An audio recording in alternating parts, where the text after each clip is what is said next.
So when we're talking about mobility and we're talking about hip mobility, one of the best exercises that we talk about is iron crosses. And the reason why we talk about iron crosses is the hips have to rotate, so they have to be mobile at turning. And now if we're struggling on the outside of the hips with any tightness, this is really going to not allow us to turn properly. There might be a sway or a slide that happens in the swing.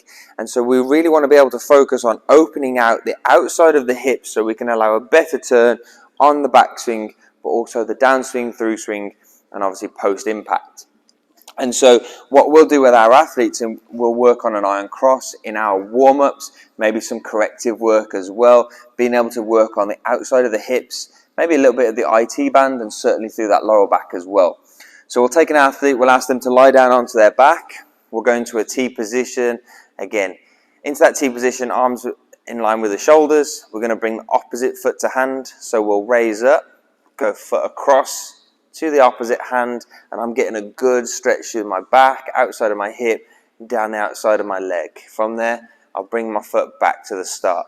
I'll switch to the other side, so again, raising up, across to the other side, and I'm trying to disassociate or separate my hips and the shoulders as much as I can. Again, stretch through the back, through the outside of the hip, down the outside of the leg, really trying to separate the hips and the shoulders here. I'll go one more on each side, raising up and across, separating the hips and the shoulders and getting that stretch, then coming across, down, separating the hips and the shoulders a little bit more, cross and back. And when we do this and we work on this consistently with a lot of our athletes, we see that their ability to rotate improves. They get a lot more range of motion, frees up the hips. They actually start generating more power, more speed in their golf swing. And so if you are someone who struggles with this in terms of hip mobility, definitely worth having a look at the iron cross.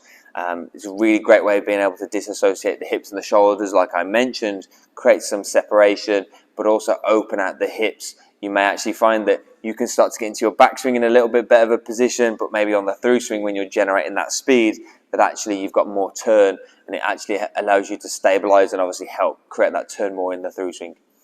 That's this week's Friday Fitness, folks. Go ahead and like the video, subscribe to the channel. We'll be back next week with another Friday Fitness for you. I'm Andrew Chadwick, your certified strength coach. Take care.